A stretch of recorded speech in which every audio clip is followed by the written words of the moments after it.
তো hello guys, welcome to my new blog videos. তো আশা করি আপনারা ভালো আছেন। তো আমিও ভালো রয়েছি। তো প্রতি রবিবারের মতন আজও সকালে উঠে পড়েছি। আজ একটু মেঘলা হয়েছিল আকাশটা, তারপর ব্যাগ ও জুতো পরে বাবার বাইকটা নিয়ে সকাল 7টায় বেরিয়ে পড়লাম রবিবার সকালের ড্রয়িং ক্লাসের উদ্দেশ্যে। আর রাস্তায় বেরিয়ে দেখলাম আজকের ওয়েদারটা খুবই দারুণ ছিল।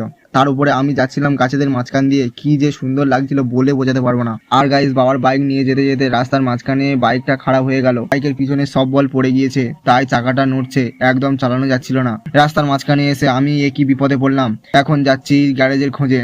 সামনে এখন গ্যারেজ পাই কিনা সেটা দেখা যাক, না হলে আমাকে হেঁটে হেঁটে যেতে হবে। থ্যাঙ্ক গড গাইস, সামনে এসে একটা গ্যারেজ দেখা পেলাম। এখানে কাকু এসে এখন দেখছে, দেখে বললো যে সব বল পড়ে গিয়েছে, তাই আর এখন চাকার ভিতরে বলগুলো লাগানো চলছে। আর এদিকে সূর্য মামা আমাদের দিকে ড্যাব ড্যাব করে তাকিয়ে রয়েছে। আর আমি তো পুরো ঘেমে গিয়েছি, আমি আর দাঁড়িয়ে থাকতে পারছিলাম না। আর কাকা এদিকে দিব্যি কাজ করে চলছে। এরই মধ্যে কাকা চাকার সব বল লাগিয়ে দিয়ে বাইকের পিছনে চাকা লাগিয়ে দিল।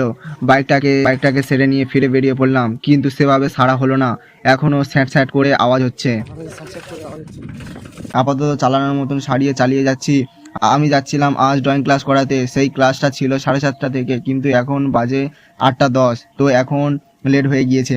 তো গাইস, এখন চলে এসেছি ক্লাসে। এসে এদেরকে রথ আঁকতে দিচ্ছি। তার কারণ বলছি, আজ হচ্ছে কি রথযাত্রা, তাই রথ এঁকে দিলাম। কিছুক্ষণ পর চা নিয়ে চলে এলো। আমি এদিকে চায়ের বিস্কুট চুপিয়ে ছেঁটে দিলাম মুখের মধ্যে। আর চাটা ছিল খুবই ভালো।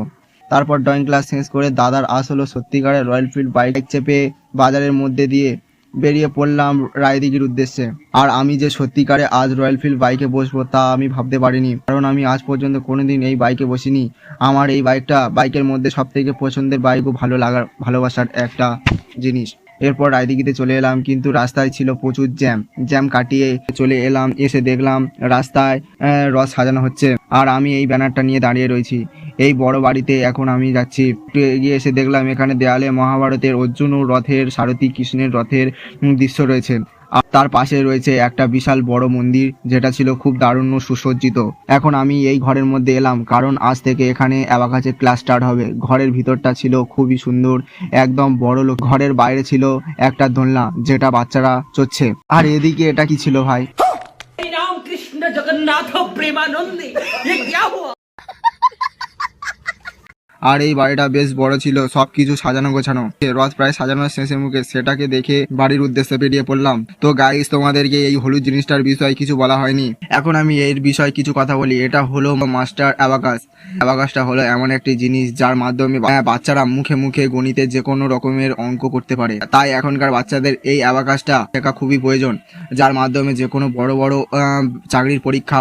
তারপর রাস্তায় দাঁড়ানো একটু লস্যি খেতে। আজ যা গরম পড়েছে, তাই দাদা আর আমি এক গ্লাস করে লস্যি খেয়ে নিলাম। এই লস্যিটা ছিল খুবই ভালো খেতে। লস্যি খেয়ে রাস্তায় রথ সাজানো দেখে বিশাল নদী পার হয়ে চলে যাচ্ছি বাড়ির দিকে। তো আমি বাড়ি যাই, তোমরা সাবস্ক্রাইব করো।